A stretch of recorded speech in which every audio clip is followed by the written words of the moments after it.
Today's episode of the Bill Simmons Podcast is brought to you by SeatGeek. That is our presenting sponsor. That is the easiest way to shop for the best tickets thanks to their revolutionary grading system. I did it last weekend.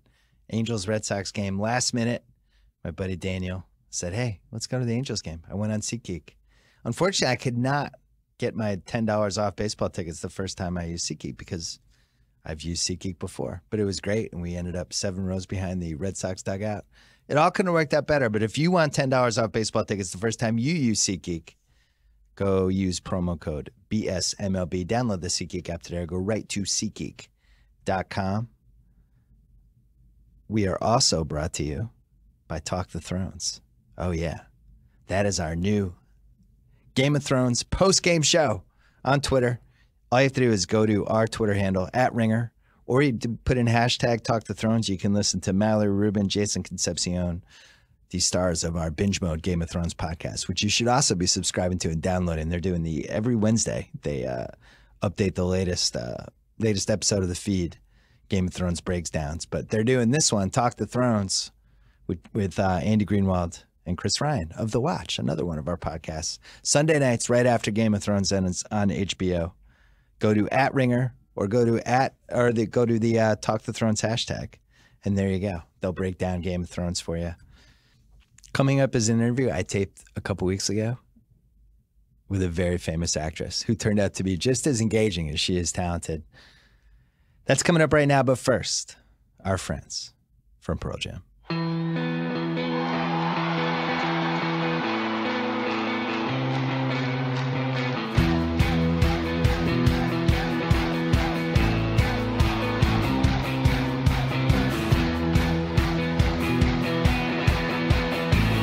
We're taping this second week of July. Time unknown for the listeners. Charlize Theron. Yes. I was asking you if Theron, if you get that one, you just shake it off. Yeah, I get it a lot. I mean, look, the bottom line is the real pronunciation of my name is so far off from both of those. What is it? It's Theron. Oh. Yeah. The South African pronunciation. Yeah. So I can't say anything about it. Okay. This manager that I had when I started, ages ago said, if you change your last name to Theron, it would be easier for Americans. Like the spelling or just the pronunciation? The pronunciation. Okay. So we kept the spelling, but it's just a different pronunciation. But he was so wrong. So I have 2 things for you that I just want to get off the thing. Just 2, and then we're going to be done? No, and then we're going. I did not. So your PR people sent Atomic Blonde to me? Yeah. But I would have had to watch it on like my iPad. I didn't want to. I want to see it in the movie theater. That's nice. I've done this before where I have the guests and they're like, here's the movie. And then I'm like watching this little tiny iPad and it's like, I don't feel like that's how Atomic Blonde was meant to be watched. Great. Am I correct? Yeah. Hey, as long as you watch it. What's the release date? We're releasing July 28th. Yeah. So I'm going to go in the theater, and I know I'm going to like it because I like all action movies. That's really cool. It's got the Jane Wick label, which I don't know if you like or you don't like. Sure. Are you kidding me? That's good, right? Yeah. Because they've already made 2 John movies. Wicks. Yeah, I really like those movies. It was because of the first one that I reached out to David Leitch, the director. Yeah. He was one of the directors of the first John Wick, and I was a huge fan of those. I am a huge fan of those films, and I think Keanu is so incredible in that whole genre. What I liked about 2 is that they upped the stakes from 1, and they just made like a bigger, crazier, better version of John Wick 1, which I think you have to do when you do a sequel. Yeah, hopefully we can do that. You've done a couple now, because you did Mad Max. Oh, action films or sequels? Yeah, action films. Yeah. Well, yeah. I mean, I feel like Mad Max and this film are like the only 2 really big action films that I would. This one you had to do the fight scenes. You had to really like. Yeah, I had a lot of fight scenes in Mad Max. It was just different, because we were in vehicles, and so a lot of the fighting is a lot of just upper body stuff. Although Tom Hardy and I had a pretty intense fight outside of the trucks in the desert that I think it took 3 weeks to shoot. It was a really, really big fight scene. Yeah. But, we shot for 135 days or something like that on that film. with a crazy budget and on Atomic Blonde, you know, we made this movie for $30 million. And so we didn't have we didn't have 3 weeks to shoot one action sequence. I went and I researched all these different interviews because, you know, we have the internet. Yes. You've done that amazing? amazing? Yeah, you've done an PR amazing in thing. the past. Yeah. And it seems like in these interviews, they ask you about like the same 5 or 6 things over and over again. And then you just answer them in different ways. Oh, I do? I don't want to do that. Well, You're it's giving like, me a lot of credit. I don't think I go that far. I think I answer them the same way. Just with a variance of annoyance. No, I don't know what you're talking about. A variance of soberness. Different. We did this with Kurt Russell and it worked. We just went through his IMDb. Yeah. And we talked about each movie. Oh my God. And it was really be a fun. Long day. Yeah. Well, I cherry picked some. Boring interview. I did some asterisks. No, it's not going to be boring. It's going to be really fun. All right. The first movie you were ever in, Children of the Corn 3. Yeah. All right, so walk me through that one. So I was rooming with a friend, and she knew this guy who was a director, and he was the director of that film, and he needed extras, and I thought I had hit it big. How long had you been in LA at that point? Maybe 9 months, 10 months, like around a year. Yeah.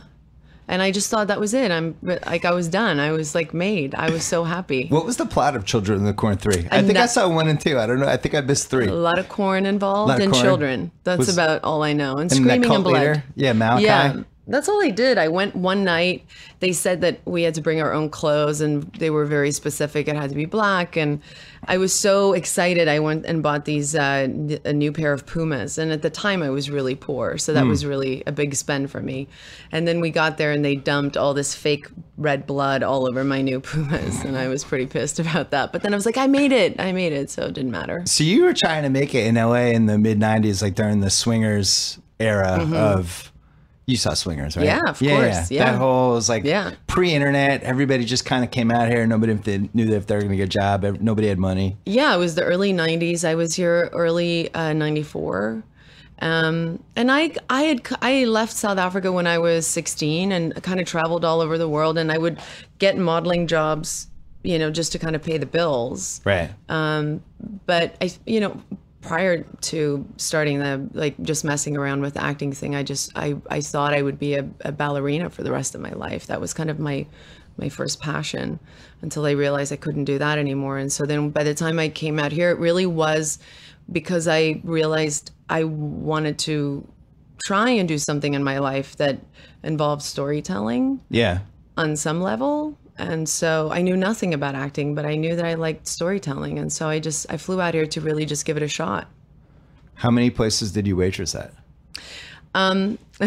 So I couldn't waitress at a lot of places because I was here on tourist visas. And so a lot of places wouldn't let me work.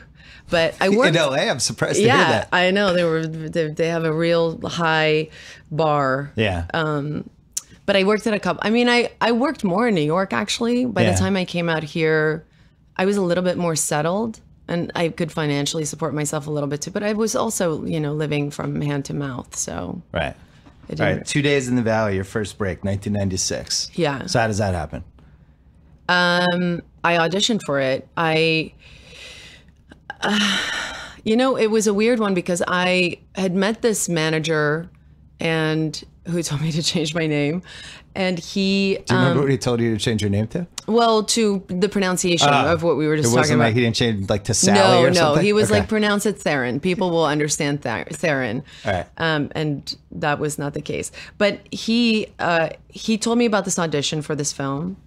And I had just gotten an agent at UTA, which was pretty big because I had no resume, I had no experience. I had a very heavy South African accent. My English was very poor. And I went out to audition and I didn't really know how to audition. So they made me do the scene where I'm supposed to be shot.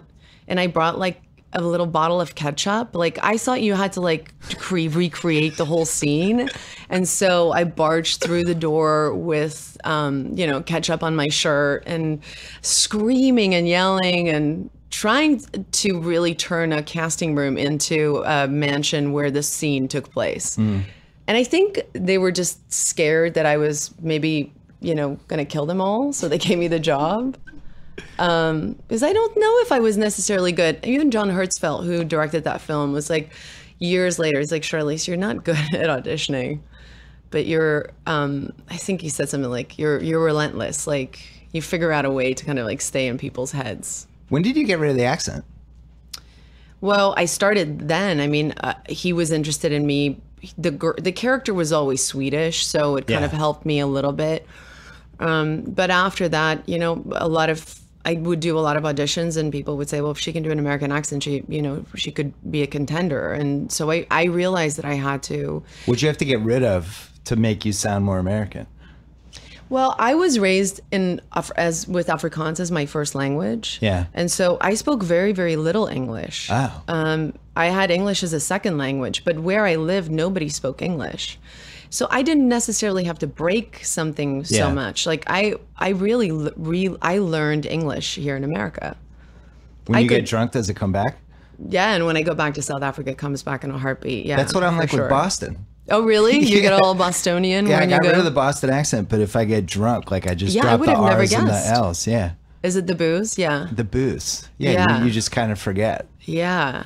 So how long before you had a good American accent? I still don't have a good American accent. I think you sound. Well, that's nice. I would say my accent is good. My English is not that good, and people are always surprised by that. Like I make a lot of tense errors and grammar errors, and my spelling is terrible, and people are always a little shocked by that because they think they just assume that I've lived here my whole life. Did you see Blood Diamond? Yes.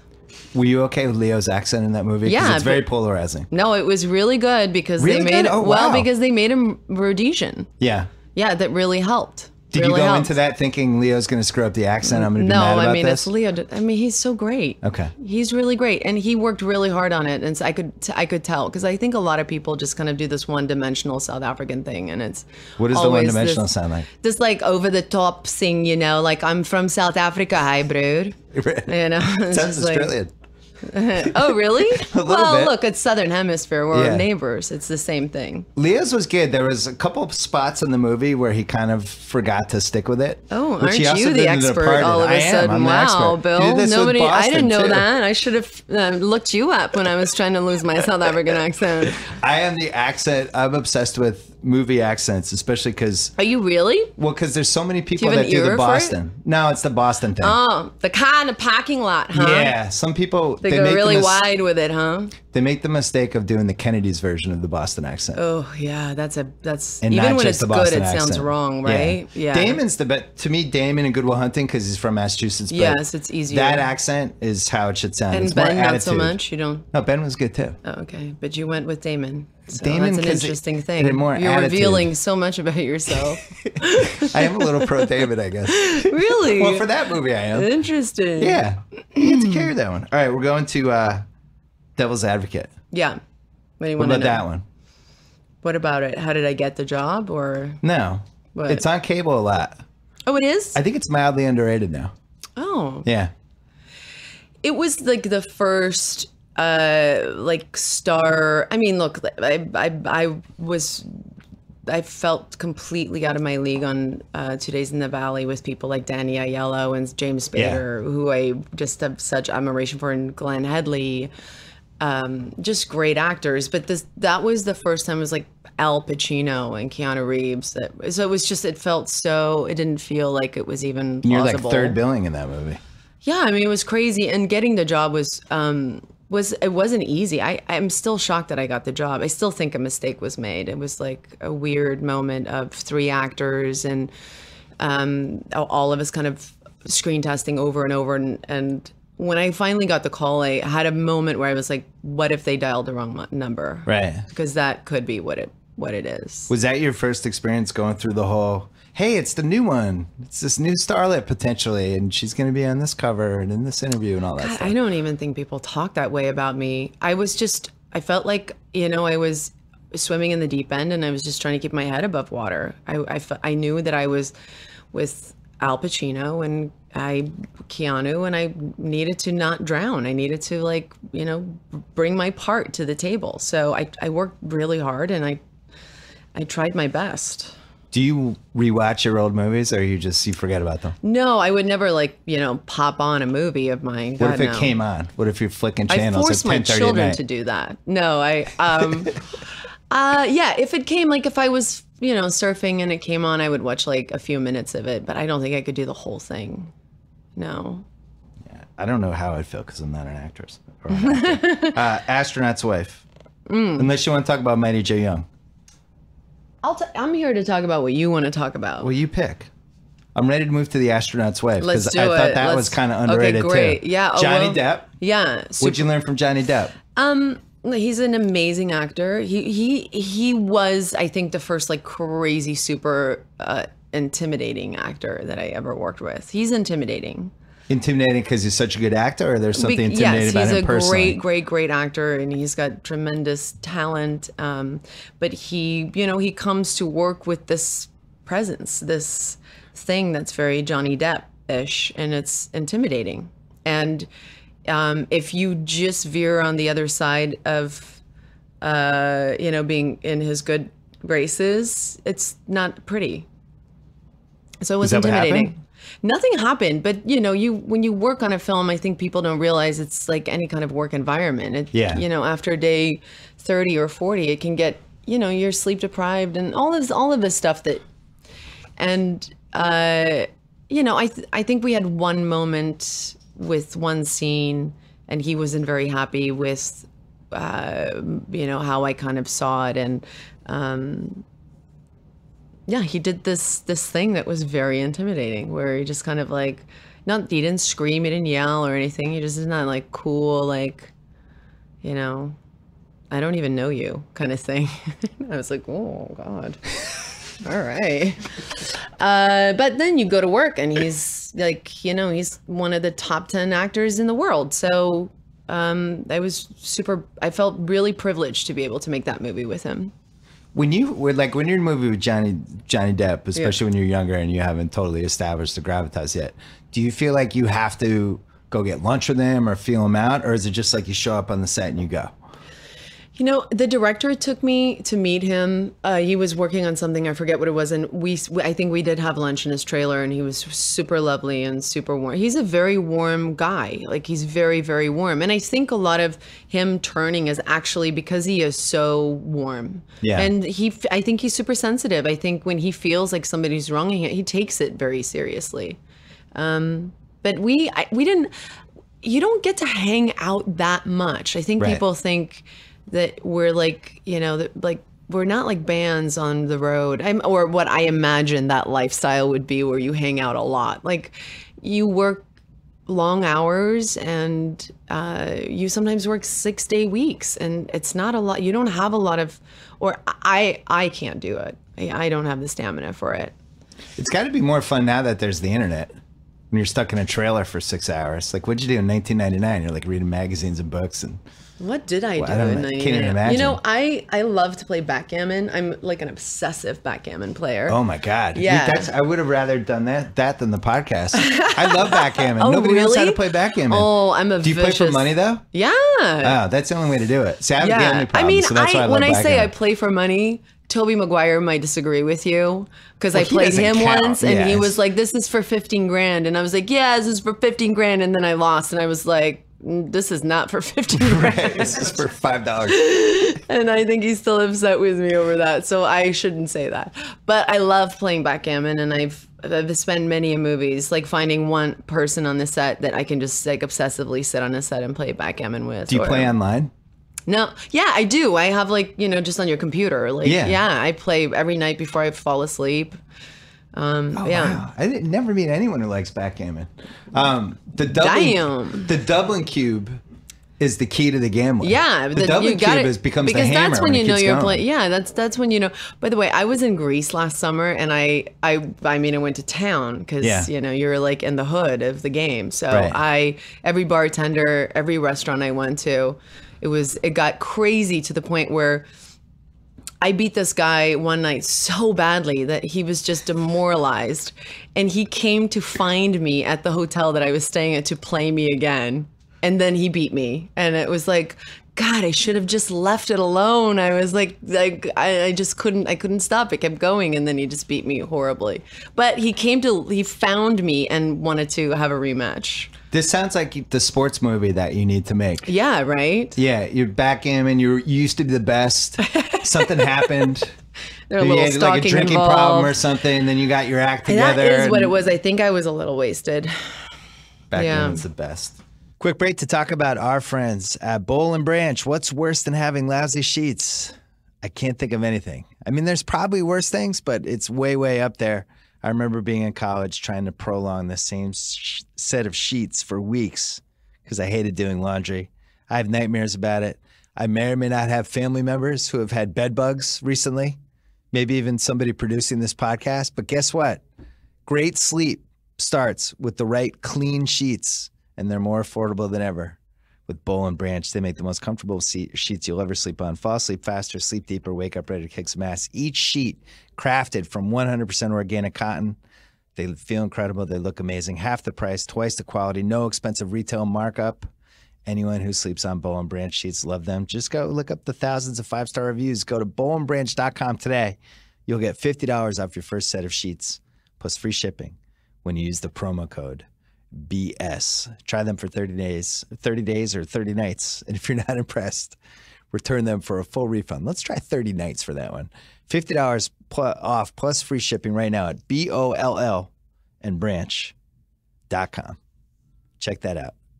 Back to Charlize. Devil's Advocate, by the way, I think would be a good Netflix series. Oh, really? I think the idea could be stretched out over like 20 episodes.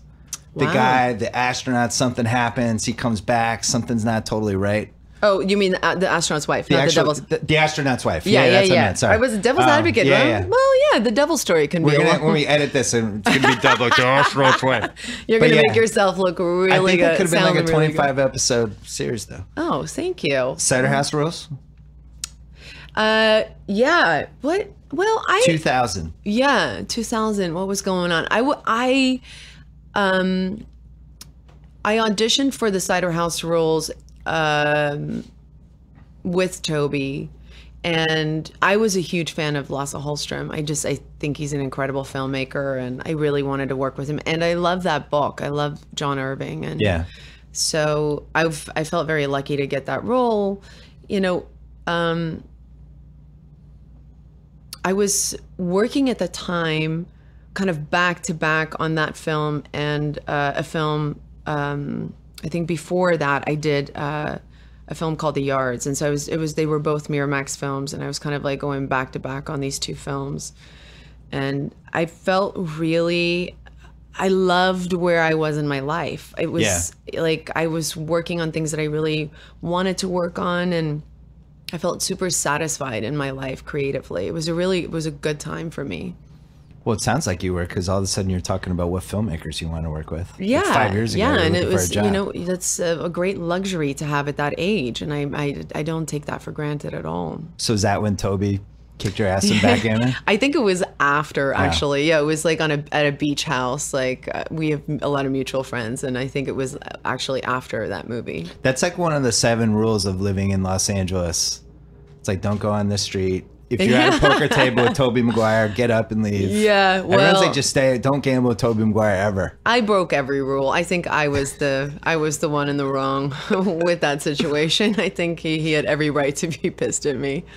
Reindeer Games 2000. Yeah. An all-time Hall of Fame underrated rewatchable cable movie. Well, just purely because it's John Frankenheimer. It's a cool movie, and it's actually better now that the TVs are widescreen, because remember that era where you can see those Santas so much better? Oh, yeah. I like to see the wide shots of the Santas. It's great. I think Manchurian, ironically, Johnny Depp on Astronaut's Wife introduced me to Manchurian Candidate. He said to me, you have to watch this movie. I think this is an almost perfect film. And I couldn't agree with him more. Are you talking about the new one or the old one? No, the one that John Frankenheimer did. Okay.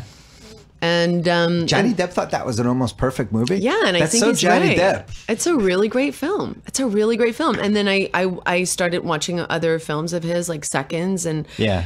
I think that film is really great. Yeah. And so that movie for me I'll be very honest in saying 100% John Frankenheimer made me sign on. Yeah, I wanted to work with an old classic great like that. Somebody who was just that thoroughbred, like has done it. And, you know, he came from doing those theater television productions where it was like live television. Right.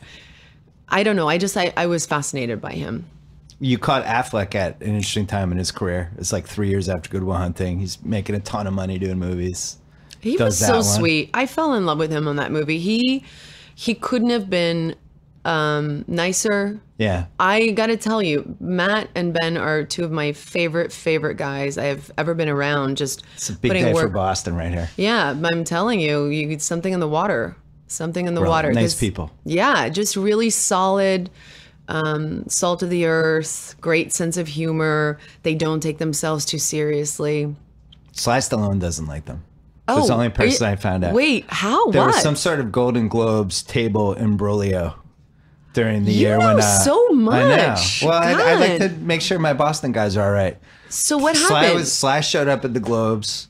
He thought it was his table. This is last Globes? The one when he was nominated for Creed. Okay. And he showed up. And Matt and Ben, it was their table, but Sly thought, and Sly got mad about it apparently. Wait, he thought it was his table. He thought he had seats at it, and they was like, no, this is our table. These are, and it got a little ugly. Yeah, little Sly bitterness. Well, it must have been ugly on his part because I can't imagine. No, I think Matt and Ben were like, Rocky Balboa, please don't be mad at us. It was one of those. No, I mean, I could tell you, and I don't even know this for a fact, that both those guys would be like, oh my God, Sly Stallone. Like, they're so... Right. They were horrified. They're like, no. Oh my God. Yeah. That's so... I hate hearing stuff like that. The Golden Globes is the most fun one to go to, right? Well, everybody always says, yeah, because you have food and you have booze. Right. Right? But I was there 2 years in a row and I never got food. Oh, no. Yeah, and maybe they do it intentionally. We literally ordered a pizza from our table. We, on our phone, ordered a pizza. Scorsese was at my table, and somebody at the table ordered pizza for us. Do you think they deliberately withhold the food? No, I think it was an accident. I think it's so crazy trying to feed everybody, and I cannot imagine being somebody who works with food there. I mean, it's just too many people. It's crazy that they can even pull it off. So how would you rank the award shows? What's number one to go to for you? Oh my God. For you personally. Oh, I've never thought of this because what's the one you're the most excited about? Like, oh, I have this one. Oh, this will be fun. I'm excited for this one. I'll be completely honest. None of that stuff is fun for me. Okay. So I wouldn't use the word fun. Was it ever fun? No, it's always been super intimidating. In the late 90s, it wasn't fun? Really, really intimidating because you're just surrounded by all these, when the first time I went, I was just starstruck. And I have always suffered from this.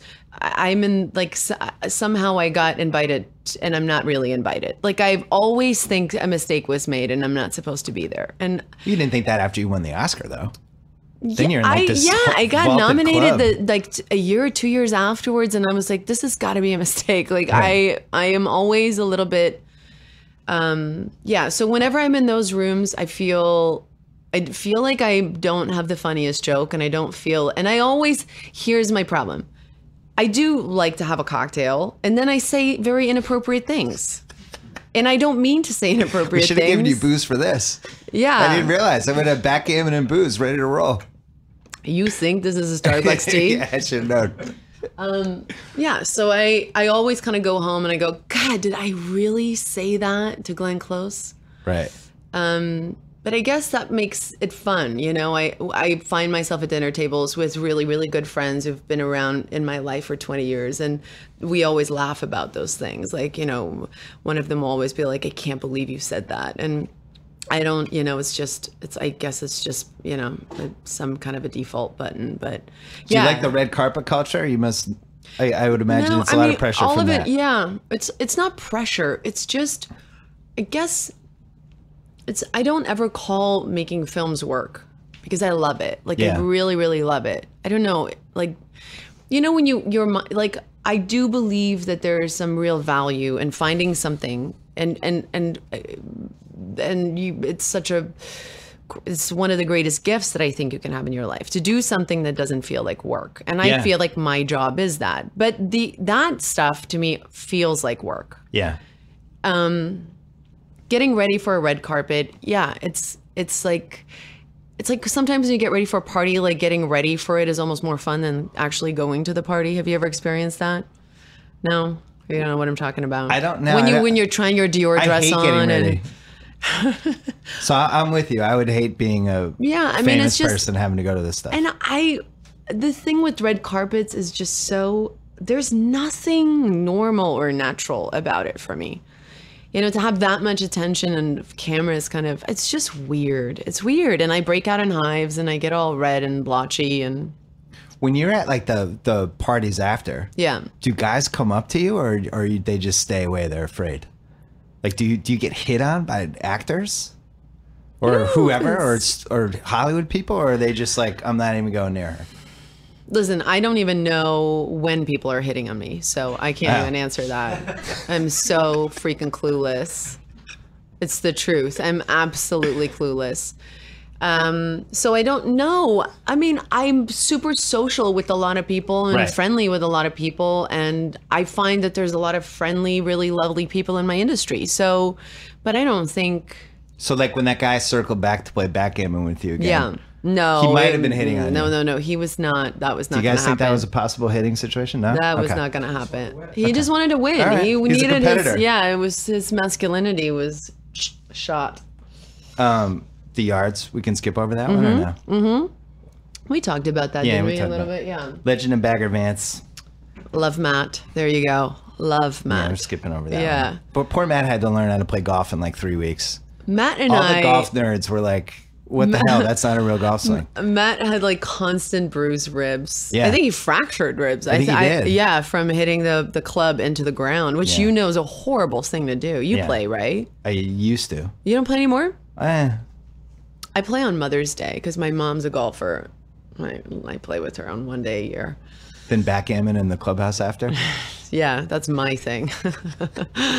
15 minutes. Pacino again. Wasn't Pacino in that one? No, De Niro. Oh, De Niro. De Niro was in that. So you crossed off De Niro on that one. Yeah, just checking. You get De Niro, Pacino? Yeah. But you never worked with Leo? No, I've never worked with Leo. Yeah. All right. We're going to the Italian Job. Okay. Because that's another one that's still has legs. Oh my gosh. People like the Italian Job. In fact, a member of The Ringer, who I won't name, who knew you were coming, said, "Tell her I love the Italian Job." Oh my God. In this room right now? No, not in the room. Got it. Juliette Lindman.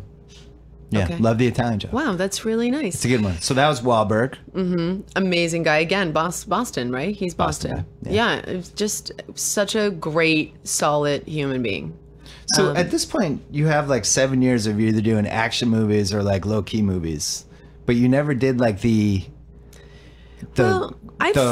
what? I don't know, like the indie where like the group of friends for their 10-year high school reunion, like one of those like generic indie movies. You never did one of those. Well, that sounds more like a rom-com. Are you talking like... Or even a rom-com. You never did a rom-com. Yeah, there was like a huge period while I was doing movies like The Yards and Cider House Rules where there was like a boom in romantic comedies. Oh, yeah. And my best friend's Reading all the way through 27 Dresses. Breast Friends? Breast Friends? That was really? The porn version. And I'm the one who my drinks? My best friend. Yeah. Interesting. Yeah, there was like a whole... And You just shook them off. You didn't want any of them. Well, first of all, no, I didn't shake them off. I didn't get the job. Which one did you want? I auditioned for Best Friend Wedding, my best friend's wedding. Which part? Julia or no, Cameron for Diaz? the Cameron, role. Well, that's an interesting what if. Look, I was just there. I was really lucky that I had moments where I got jobs with filmmakers like James Gray and Lasse Hallström. And it was not by me saying like, oh yes, I'll do that. You know, I auditioned. I was auditioning. I was trying to get work. And so by no means was I just went out there. I just kind of went out there and tried to meet as many directors as I possibly could. And then if I did get into a position where to kind of choose, I think my natural passion is maybe a little bit more towards, I don't know, heavier material, a little bit more darker. I don't know. So you've never played the career-driven woman who her job is her life and can't find a man, and then something That's happens. Atomic Blonde. Yeah. All right, there you go. It's a secret rom-com. But just the dark version of it. Yeah. Really super dark. The kick-ass dark version. All right, Monster. So that was the game changer for you. Well, yeah, I didn't know it at the time, but You knew something, though. I was on no, I didn't. I really didn't. Really? I was actually shooting Italian Job when I got a call from my agent manager at the time, and she said, I just read 5 pages of the script that was offered to you, and it's a really small film, and it's about this woman, Eileen Wuornos, and I think I don't know, I feel like there's something here. And so I don't know how I did it, but I ended up watching the documentary before I read the script. And I was just like, what? And who thinks this is going to work? Like, I was just not convinced that I could do it at all. I mean, she was just so specific in her behavior and her mannerisms, and there was just no way around it. You couldn't just do like a half version of it. You had to kind of commit to it all the way, and not just commit to it all the way, but kind of be successful at it for it to work. And I didn't know how that was plausible. So you do it. You had to. Well, yeah, I you had met to get with fake teeth. I met with Patty Jenkins. I actually met with her to tell her no, and in the meeting, she convinced me to do it. She just had an incredible amount of passion, and I think I was so taken back by her belief in me. I hadn't had that. What do you think she saw in you that made you think you could play that role? Or made her think that? I don't know. I don't know what it was. I mean, she was absolutely crazy, you know? I mean, it doesn't make any sense. But she was a serial killer. Yeah, but look at what she just did with Gal. I mean, it's just she has a knack for seeing things in a way that I think a lot of people don't have in our industry. And I think it's why our industry suffers a little bit, because people are they have to kind of see it in front of them, otherwise they can't. And there's something incredible when you have a director that can kind of see beyond that and then make that real. And Patty is definitely one of those directors, and she just wouldn't give up. She was relentless. She was not going to take no for an answer. And so we just started working from there. Did you know as you were filming it that this was going to be a game changer for you? No idea. So we found like $5 million from this like small financing entity, and we went off to Orlando to shoot for like 25 days, and we were shooting, and I was a producer on it. So we were shooting back then. The turnaround of dailies to have, you know, people, when you're shooting on location, to have people in LA actually watch dailies was around, I want to say, over a week or something like that. So we were 2 weeks into shooting, and I get a call at like 3 a.m. in my little, you know, Motel 5 in Orlando. And it's the financier, and he's just like ripping a new one. Like he's just, he's so angry, and he's screaming, and I'm half asleep, half awake, and he's saying things like, I can't believe what are you guys doing over there?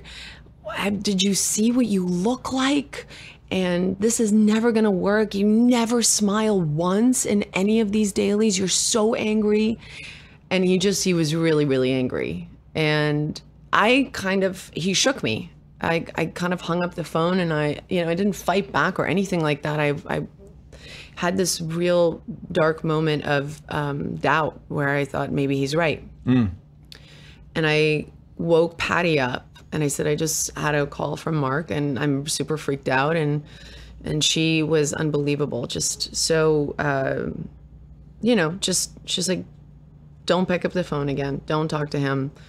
By the time they shut us down, this movie will be made, and just keep your eyes on the road. And this is the movie that we're making. And I really owe a lot to her in that moment, because I think as an actor, when you're kind of putting yourself out there like that, you're always walking that fine line of like, is it a caricature? Am I going too far with it? Will people relate to this? Will people be able to watch this? am I making a joke out of it? So you're constantly kind of questioning all of that. It was the first time where I really used a monitor on set, to watch playback so that I could kind of guide and modulate my facial, just my facial movements with the teeth and the eyes and the expressions and the kind of the head throwing back moments that she had. And so you start thinking of worst case scenarios, like, oh my God, this is going to be a bomb. I knew he wasn't happy. I knew our financier was not happy. I think he thought he was signing on to a hot lesbian, dangerous like the Cinemax movie version of this, of like me and Christina Ricci and like I'm killing men, and it was going to be like some like MTV great, like I don't know, like he thought it was that, I think. And then he was like, and you're so fat. When did you get so fat? Like I remember him yelling that to me. So we knew they weren't happy with it. And then when we started shopping it around, we couldn't get anybody. I mean, everybody was saying to us, like, it's a really interesting film, but we wouldn't know what to do with it. Nobody had ever seen anything like it, so they didn't know what to do with it. Now Netflix would just give you like $38 million. This is a different time now, 100%. I mean, you could find 20 places in a day to release that film. But we were signing, this was back in the day of Blockbuster. And we were waiting for the paperwork because we'd gone through all of our options, and we were waiting for the paperwork to show up, and we were going to sign it for it to go straight to video for Blockbuster. Really? And this incredible distributor, Bob Burney, called us up. He was at the time distributing Mel Gibson's film, The Passion of Christ. Was that Passion of Christ? Yeah. And he loved the film. I mean, he really got it. And he said, look, his little company at that time could only do one movie a year or something like that. It was like very small, very boutique, very specific. And he said, we have Mel's movie, and so we just can't take this on. And Mel decided to go and do 6 months of reshoots. And so he called us on that day and said, Mel called me this morning, he's doing reshoots, we can take your movie. It was just one of those moments that it's just, you cannot, when I talk about it still today, I'm like, I don't even know how things like that happen. Because the course of that movie would have been completely, we wouldn't be talking about it right now. No. If it was direct to Blockbuster? Yeah, we wouldn't be talking about it at all. We would have had like this little blip that you had. It's like, oh, she's great in that movie. I don't think people would have ever seen it. Yeah. Yeah.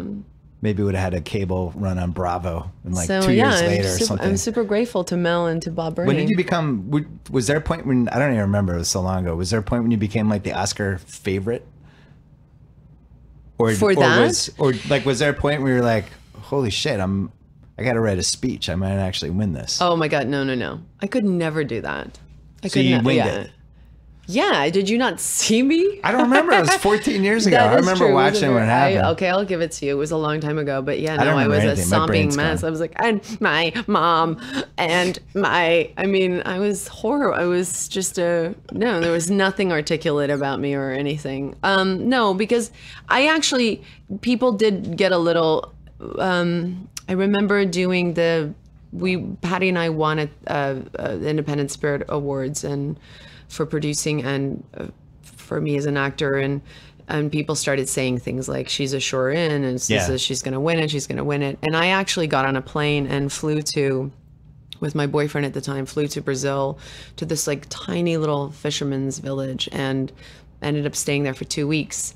And I found out in this tiny little Brazilian fisherman's village that I won or I shared the award, the Silver Bear. This film student was working at this restaurant that I was eating at, and she was like, yeah, you won the Silver Bear. And it was like my feet were in the sand and I was sunburned, and it was an incredible way to kind of find it out. I had to remove myself from it because I didn't want to, it was just too weird. It was weird to have people say stuff like that when other people were involved, people who I really respected, actresses who I thought it was unfair to them. We all, did great work. I didn't feel comfortable with it. So I ran away and got a horrible tan. And then I came back like a day or 2 days before the Oscars, and everybody was like, "That spray tan is so hideous," and I was like, "No, that's that's the real thing. I actually did all that damage to myself." I love that people were like, "She was so orange. That was the worst spray tan ever," and I was like, "Yeah, no, this is what not to do in the sun." So I think removing myself from that was good, because I can tell you this, like, speaking of all the awkwardness at these things, that was an incredible moment. And that night was an incredible night. And I did feel like Cinderella. And I did have this incredible moment that I got to share with people who I really love. Yeah. And I just had a great night of being grateful for everything that I've had in my life, which was great. So you went from 8 years from Children of the Corn 3 to winning the Oscar. It's pretty amazing. Look, I felt the same way, actually, the night I shot Children of the Corn. So it was a very similar feeling. They always talk about when you win the Oscar, like there's this, you're almost like paralyzed by it after you're getting all these choices, attention. Mm-hmm.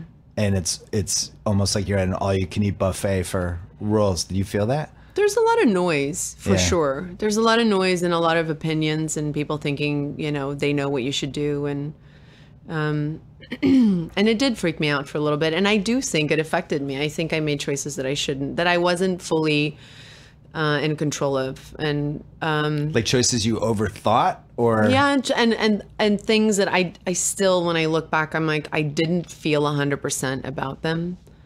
You should have done 27 Dresses. That would have been the perfect time for a rom-com, right after the Oscar. I should have just gone full-blown It's amazing you never did a rom-com. Well, now I don't. Have I ever done a rom-com? No. No, I haven't. Have I? I'm about to do. You're about to. That's not a rom-com. I can't call that a rom-com. Wow. What about Hancock?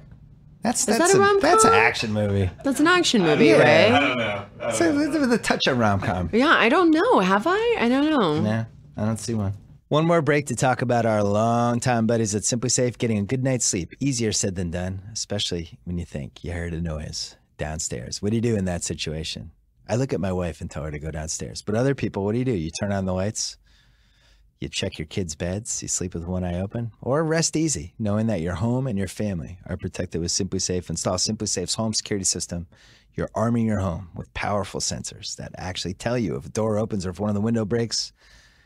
105 decibel siren alerts you at the first time of trouble, and a dedicated team of security professionals watching over you 24/7. Simply Safe has no long-term contracts. I keep telling you this. Around-the-clock monitoring, and it's just $14.99 a month. Don't spend another night second-guessing your home safety. Get Simply Safe. Get some rest. Go to Simply Safe. Wow, my computer even got excited about this. Go to simplysafebs.com and get a special 10% discount when you order today. That is Simply Safe with 2 I's. simplysafebs.com for 10% off your order. And while we're here, did you know you can listen to the Bill Simmons podcast and all the other podcasts from the Ringer Podcast Network on Spotify? Oh, yeah.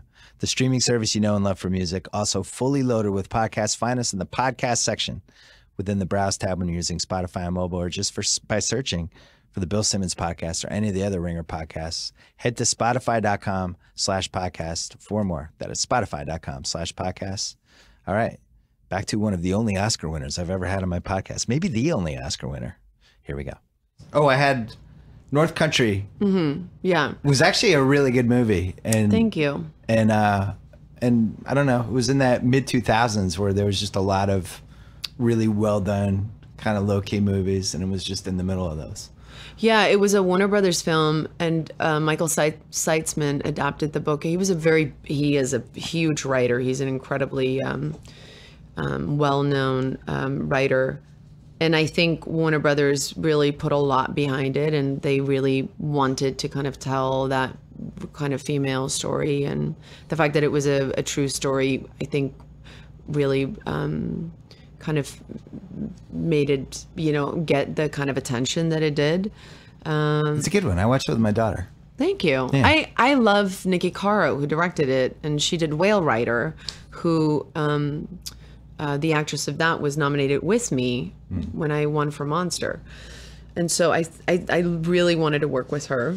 And so that was definitely one after the Oscars that I was really excited about, that I really wanted to do.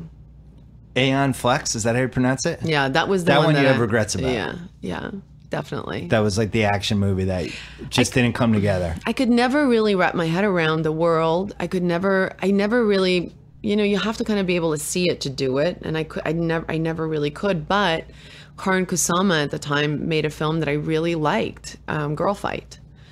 I like that one too. Yeah, and Paramount was really just wouldn't take no for an answer, and it all happened so fast that before I knew it, I was kind of like on a set, and then I injured myself really bad. I mean, I almost paralyzed myself on it. It was the whole thing was just like a neck or a back injury. Neck, yeah. I herniated like a a disc thing? in my neck, doing a back handspring. My feet slipped out from underneath me, and my body just landed on my neck. Oh And, no. yeah, and I was in chronic pain for about 8 years of my life, really severe pain where it wasn't even doing stunts or any activity. Like I'd get out of the shower and I would be paralyzed with pain for 5 days and my whole body would just lock up. And I finally had to do a fusion. Yeah, 5 years ago, 6 years ago. And that actually worked for you? It was amazing. 4 years ago. Yeah, as I did it, and I have never felt any pain again. Wow, the rare positive back surgery story. I had a lot of back problems. I almost got the surgery, and I decided not to. I don't know if back is the same as neck. No, I think the neck. I think is maybe it's a little smarter different. to fuse. Yeah. But I waited so long on the neck. Everybody kept telling me, I'm young. My body will kind of take care of the disc that was protruding, and it just never happened, and it just kept hitting on nerves. And I would, I had no life. And then I had my first child, and I couldn't, there were days where I couldn't pick up my own kid. And I was like, I'm not doing this anymore. And I actually did the surgery with all the doctors kind of saying no. And I finally just put my foot down, and I was like, if I have to be in this kind of chronic pain for the rest of my life, I'd rather take a chance on the surgery. And I'm so happy I did. That's the rule with surgery with that stuff, with back or neck. It's like, if there's just no hope and you're just going to be in agony the rest of your life, then what do you have to lose? That's how I felt about it. Yeah. Have you ever done anything like that? I had a herniated disc in my back. Lower? Lower. And it went out in 2003. And how did you do it? I researched everything. I tried Pilates. I tried No, but how did it just go out? This was I crashed my motor scooter when I was like 16. So I'd screwed up my back from that, and it would come back. Yeah. And the more research I did on it, it was like my sitting habits were bad. I wasn't stretching enough. Yeah. Stress is a big part of it. Yeah. Especially with backs. There's this great book by this guy, John Sarno, Howard Stern. Yeah, I know it really well. He just died, by the way. But did he really? Yeah, he just I died, didn't know he age passed 93. away. Yeah. Yeah, Javier Bardem made me aware of that book because he has chronic back pain, and he swears by that book. Because it's basically like most people have some sort of something. Yeah. And stress and all these different stupid habits can exacerbate it. Yeah. But everybody's got something a little wonky. Your thing sounds different though. Wait, Hancock? Why didn't Hancock totally work? I don't know. I mean, I always felt like there was a little Will Smith fatigue with that because he had so many movies in a row that were just big hits. Yeah, he was like just a massive, I want to say like #1 star at the time. Oh, yeah. I love Pete Berg, who directed it. I love Will Smith. I love Jason. I love everybody that was involved in that movie. So I don't really care. I had such a great time working with everybody. Tate, you in on movie. Hancock? Yeah. Yeah, Tate likes Hancock. Arrested I think Development Tate's too. generation. Oh, you love that? Oh, that's nice. Yeah. Second time with Jason Bateman. Yeah. Tate's generation, Hancock, Arrested Development. Oh, that's great. Couple, I love it. Young Adult, 2011, which is my favorite of your performances. Oh my gosh, And that says a lot about you. I know Jason. Are you is there a little Mavis inside you? No, it's just, I just thought that was, I thought all your skills were unleashed in that one. Oh, my bitchy skills. And it was just everything. It was the total package. That's so it was nice. the total car wash. I love that movie. I love, I think you should have been nominated, not to kiss your butt, but I was very surprised that you weren't. That's so sweet. Because it was like, you were the whole movie in that movie. Oh my gosh. And you're crazy, but I have to be rooting for you, which can go really badly for the viewer. You know what I mean? I think it's hard to do. There's definitely a challenge in doing something that's that unflattering, but yet somewhat fully representative of just all of us as human beings. Right. You know, I realized when I did a lot of research on when I played real people, and I think I even do it. I think it's just human nature to the way we sometimes talk about ourselves is not necessarily always in the most honest way. And there was something about this character and how Jason Reitman saw her as a really empathetic character. Yeah. That I really I loved that challenge of taking a character that's so off-putting. And, you know, we would do screenings and women and men would come up to me and say, I either know somebody like that or my sister's like that. And or some would be more honest and say like, I'm like her. And there was something really nice about Somebody that. say they're like her is a little weird. Yeah, well, there was a few people. There was this really amazing, lovely, vibrant gay guy that walked up to me, and he just went, "I need you to know, I'm Mavis," and I was like, "You go, girl. You tell me about your Mavisness." Rachel's Getting Married with Anne Hathaway is like that too, where it's just the train wreck character that you shouldn't be rooting for, but you can't help it. Yeah. That's a sweet spot for me. And to be able to write that, I mean, Diablo did such a good job writing that. And I think Jason really knows how to balance that stuff where it's not, I always have this fear that it becomes caricature or it's not kind of grounded in some kind of a reality. And he's really great. And he's one of my favorite directors in working on that kind of stuff. I remember he loved working with you too. Let's go to, you want to talk about the Huntsman's movies or no? I can't believe that you're leaving this up to me. You should figure this shit out before I come in here, okay? I like the guests to have some say. No, this is way too much say for me. Like, I'm breaking out in hives. Like, you need to, figure this out.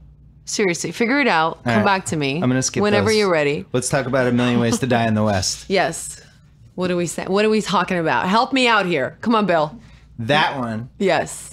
It seemed like you were having a lot of fun in that one. One of the greatest experiences I ever had. Yeah. Because you haven't done a lot of comedies. No, I hadn't, and I was not the first choice for it. And I'm a huge Seth MacFarlane fan. I think that there's something quite brilliant about him. And I thought the script was really funny, and I really like him. And I just thought it was fun. And every time we did a table read through, everybody was just dying. And I had just done Mad Max, and it was hell. It was absolute hell. And I just needed to remind myself how much I love what I do again. And that's why I wanted to go with Seth and just be in the desert for 3 months and make very inappropriate jokes about how horrible Was there backgammon in the Wild Wild West? No, I mean, listen, he wrote it, he produced it, he acted in it, he directed it. He was writing a novel at the time of doing all of that. He would on the weekends go and do all the 700 voices for Family Guy. I don't know how this man has a life. And then he'd still be available to have a drink. I mean, and then he does parties where he croons like Frank Sinatra. Yes. That's like on the side. That's like the ninth thing he's good at. Unbelievable.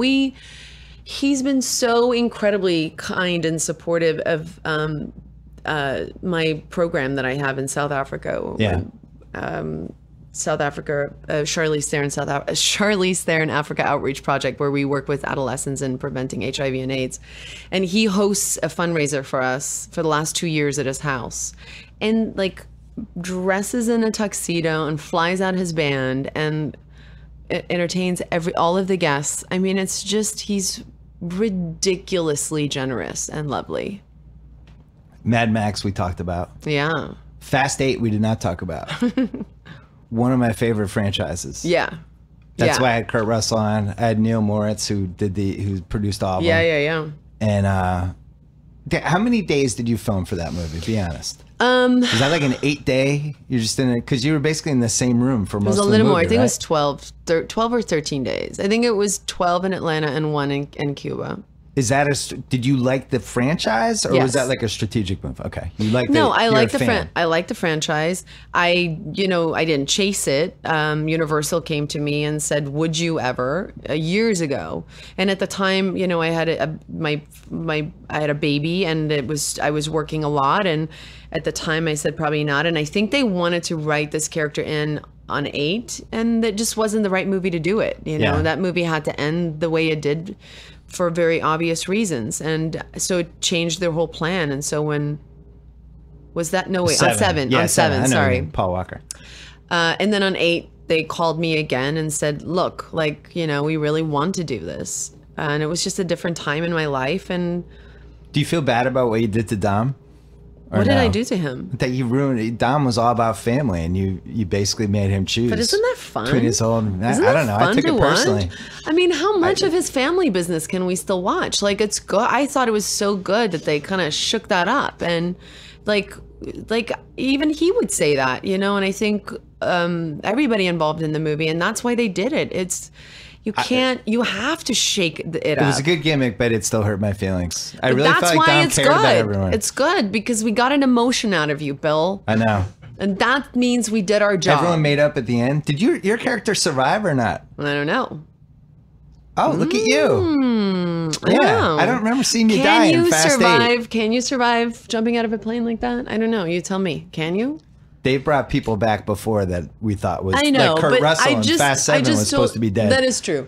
But I just told you I need things to kind of be grounded in some sense of reality. Do you think that I could come back? Like, could I survive that? Tell me honestly. Nothing about the Fast and Furious franchise is grounded in reality. Still not answering my question. They had a 29-mile runway in Fast 6. It's just a runway that never ended. Fast 7, they jumped through skyscrapers. Lit through 2 of them. It's true, yeah. They landed in a mountain in cars on parachutes. Yeah. So there's really, you I'm can't coming, really talk I'm about it. coming back. You should come back. That'd be great for you. Oh, and last one, Atomic Blonde. Yeah. We're done. What do you want to know? What's your prediction? Do you, what? What's your prediction? What's my prediction? Yeah. I don't have a clue. God, no. What movie does this resemble that you've done? Not anything. Nothing? Not anything. Does this have a chance to be the most popular movie you've done? It's so hard to answer that because there is this really nice thing happening where there's word of mouth, and it's always great when you have that on a film. I would much rather have that than millions and millions of people money thrown at, you know, publicity. So to have people talk about it and have this little buzz about it is really flattering. But That's a really hard place to get to.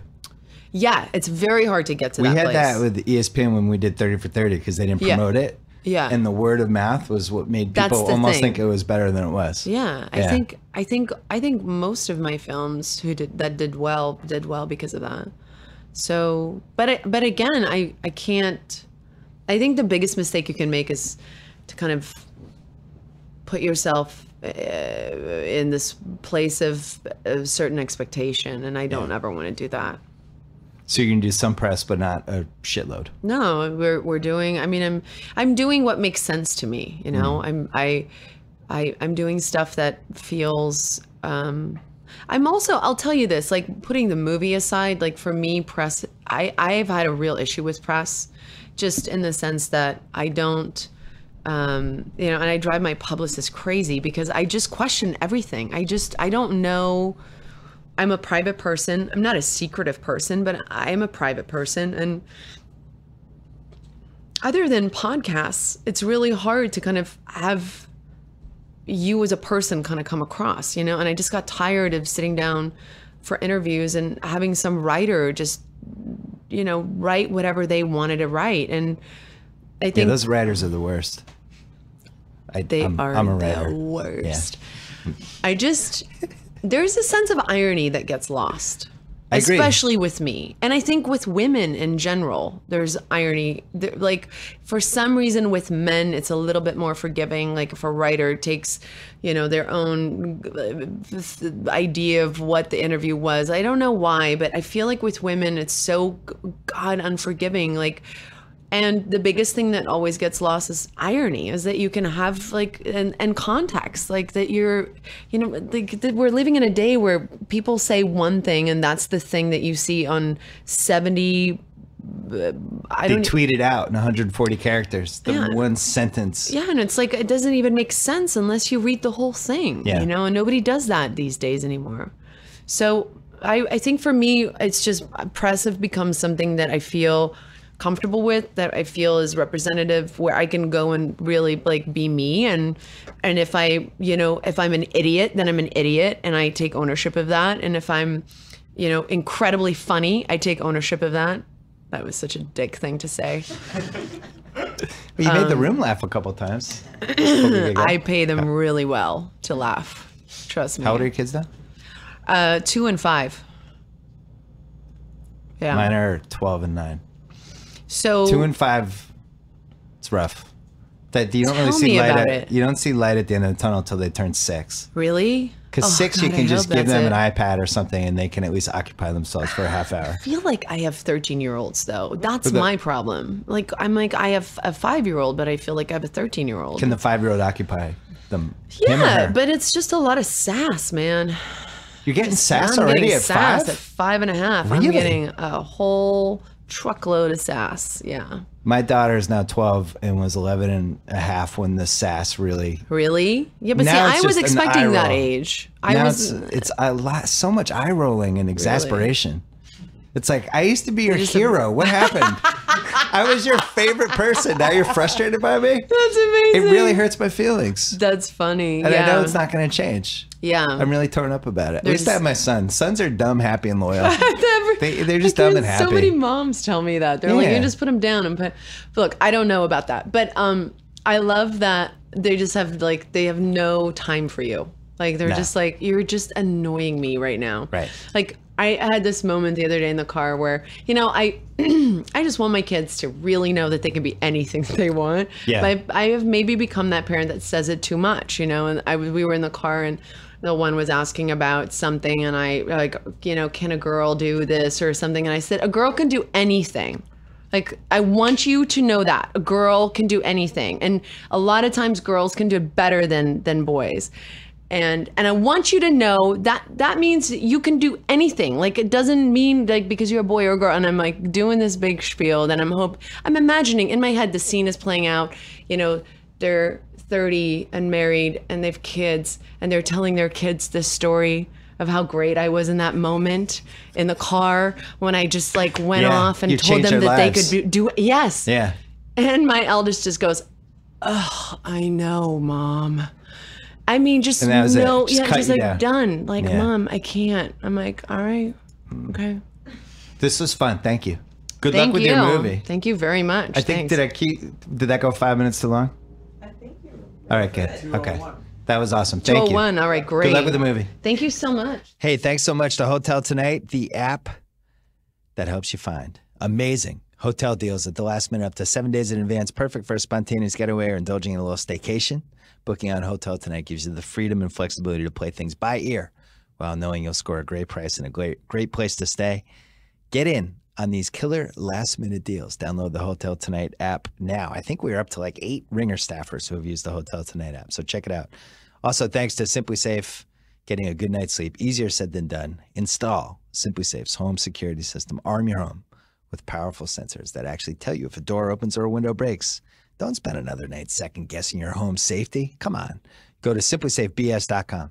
Get a special 10% discount when you order today. That is simplysafebs.com for 10% off your order. And finally, don't forget about Talk the Thrones, our Twitter post-game show for Game of Thrones. Right after Game of Thrones ends, go to @Ringer, our Twitter feed, or use hashtag Talk the Thrones, and you could watch our experts break down the episode that just happened. I have a feeling episode 3 is going to be violent and awesome. That's it. Enjoy the rest of the week.